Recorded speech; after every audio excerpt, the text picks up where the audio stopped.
Covid-19 quelle est? Une série radiophonique pour la lutte contre le coronavirus. En partenariat avec RFI, Studio Yélène, Culture contre le Covid-19 et la Foire aux manuscrits. Un film radiophonique réalisé par le club RFI Bamako Sangaré Bougou et la Fédération des clubs RFI du Mali. Covid quelle est? Épisode 2. La désinformation bat toujours son plein, faisant planer un profond doute dans les esprits et une réelle menace sur la santé de la population. Des campagnes, des efforts acharnés de sensibilisation sont menés avec la distribution de masques, des kits de lavage de mains, de mesures de distanciation sociale et les dizaines de morts déjà enregistrées. Suffiront-ils à faire prendre une conscience réelle de la dangerosité de la maladie?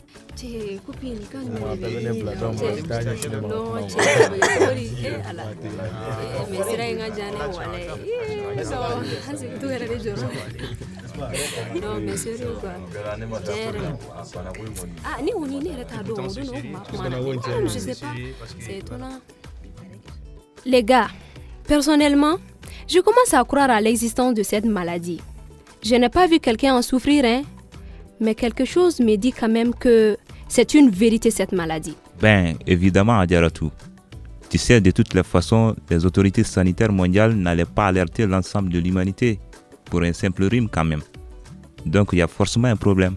Justement. Sinon, quand c'était la Chine, beaucoup y croyaient. Mais quand ça a commencé à sortir de la Chine pour venir vers les autres, beaucoup ont commencé à douter. Eh oui, à mon avis, en quelque sorte, le doute était obligatoire, puisque notre monde n'est plus honnête. Certes, mais si cette maladie a été une vérité en Chine, elle l'est partout. Sinon, beaucoup ne croyaient pas à Ebola et au sida aussi. Ah oui! Sinon, j'ai vu une vidéo qui montrait des morts jetés dans le couloir d'un hôpital en Occident. Là, les amis, je me suis dit que ce n'est vraiment pas une plaisanterie. Salut les amis. Salut. Comment allez-vous? Comment vous allez? Ça Est-ce va. que vous allez bien? Ça va. Quelles sont les nouvelles, mes chers? Eh bien, rien de spécial, à part cette histoire du coronavirus qui défraie la chronique. Pauline, comment ça va avec ton rhume? Ah, j'ai pris des comprimés. Ça commence vraiment à aller mieux. Ah, Dieu merci alors. Ngolo, tu vas où comme ça? Je reviens tout de suite, Moussa. Tiens, Ngolo, tu sens du neuf aujourd'hui, hein? Belle chemise, bonne fragrance. Dis-moi, on t'a invité à manger quelque part par hasard? Mais depuis longtemps, je cherchais d'où venait ce si bon parfum. Tu es aujourd'hui très chic, mon cher Ngolo. Ah bon? Tu trouves? Ne vous moquez pas, hein? Non, frangin, on est au sérieux quand même.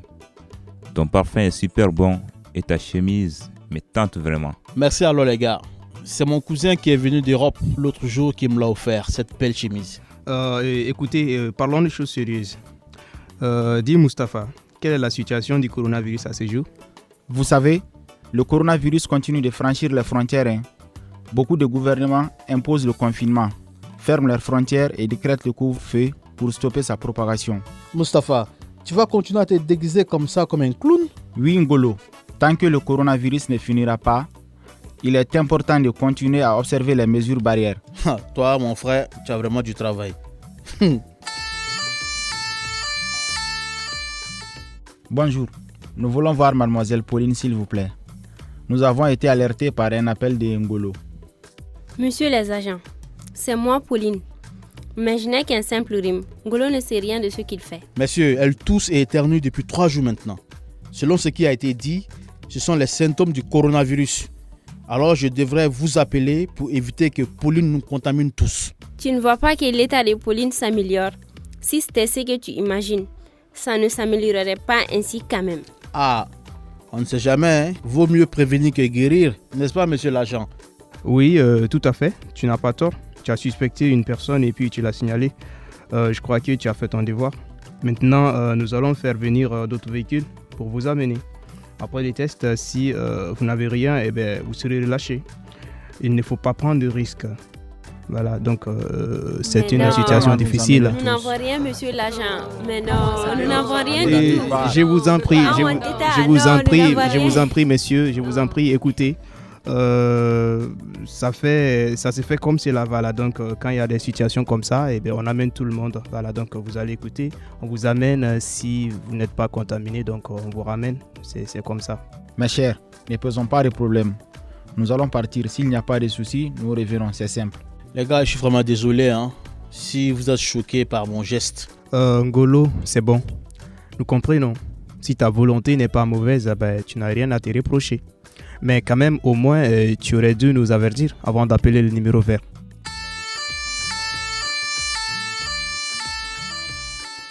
Le grain dans l'attente des résultats.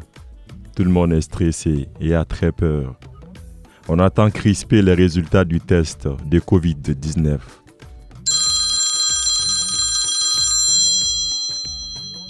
Oui, allô?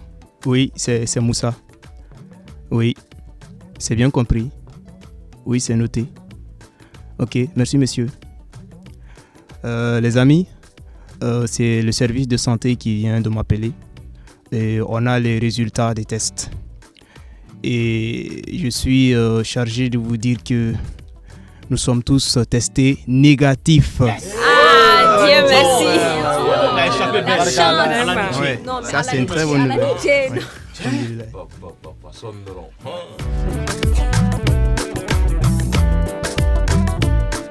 Une semaine plus tard, Moussa invite tout le groupe à texto à venir au grain pour prendre le thé et échanger autour des sujets de l'actualité.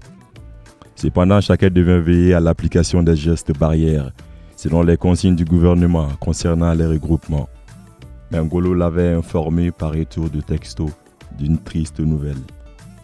Le grain apprend ces nouvelles avec une grande tristesse et consacre la causerie de ce matin à l'application des gestes barrières.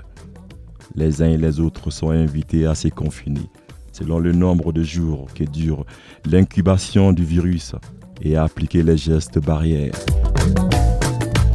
Bonjour tout le monde. Je pense que nous sommes au complet. Et je croyais qu'on allait pouvoir causer et prendre du thé aujourd'hui enfin. Mais vous savez, l'homme propose, Dieu dispose. En fait, j'ai reçu un message de Ngolo annonçant le décès de ses grands-parents suite au Covid-19. Oh là là, quelle triste nouvelle. C'est vraiment une triste nouvelle. Vraiment. Et puis, tout le monde que Ngolo souffre également de Covid-19. Kabako. Comment ça, Le foutu là. C'est vraiment grave ça. Tout à fait. En tout cas, c'est pas une bonne nouvelle. Donc, nous avons tous la certitude maintenant que cette maladie est une réalité. Son cousin est rentré avec la maladie. Voilà. Donc, ses grands-parents en ont succombé et Ngolo et son cousin sont sous soins intensifs. Et nous espérons qu'ils s'en sortiront aussi bien que toute leur famille qui est mise sous quarantaine. Nous sommes vraiment de cœur avec eux. C'est bien cela. Maintenant, comme nous avons été en contact avec Ngolo, il y a juste une semaine de cela, il est donc nécessaire que chacun d'entre nous observe la quarantaine. On a appris tardivement tout cela, mais mieux vaut faire ce que nous pouvons faire que de ne rien faire. N'est-ce pas, Mustapha? Tout à fait, Moussa. Ok. Donc, comme tu es le plus informé sur le Covid-19, donc, je voudrais que tu nous expliques les comportements à observer contre ce mal.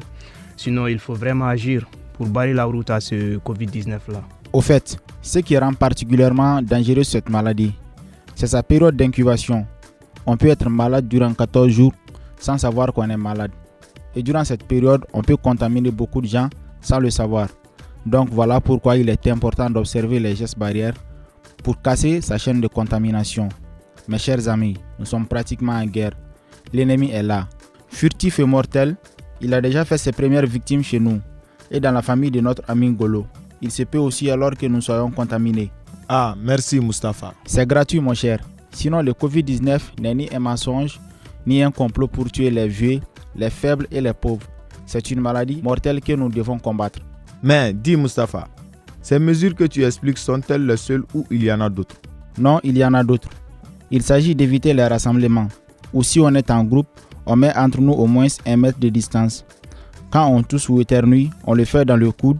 On évite de serrer les mains, de toucher à tout, d'utiliser un masque utilisé par un autre ou de le toucher. De porter des habits de trucs comme Ngolo l'a fait et d'emprunter les transports en commun. Mais on peut toujours utiliser le même masque. Oui, il y a des masques réutilisables qu'il faut laver après utilisation. Mais il y a aussi les masques à usage unique. Là, dès que c'est mouillé, il faut le changer.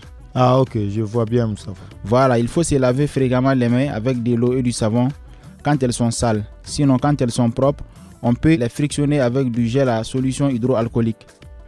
Mustapha, il faut aussi rappeler qu'il faut également éviter les voyages, puisque c'est par les voyages que le Covid-19 existe un peu partout maintenant à travers le monde. C'est exactement cela, Moussa. Il faut limiter les déplacements au strict nécessaire. C'est ainsi que nous pourrons sauver l'humanité. Donc, restons chez nous. Nous pourrons donc nous en sortir sans sortir, mes chers. Justement, on s'en sortira sans sortir.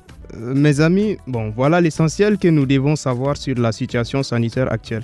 Donc, j'invite nous tous à observer la quarantaine. Une fois à la maison, que chacun et chacune informe les siens et se confine pour 2 semaines. Dites à vos familles respectives d'observer la quarantaine. Mais sous la supervision d'un agent de santé surtout. Nous espérons que nous nous en sortirons tous sains et saufs et nous nous retrouverons ici 2 semaines après. S'il plaît à Dieu, nous allons tous bien nous en sortir et n'oublions pas d'avoir des pensées pour notre frère Ngolo.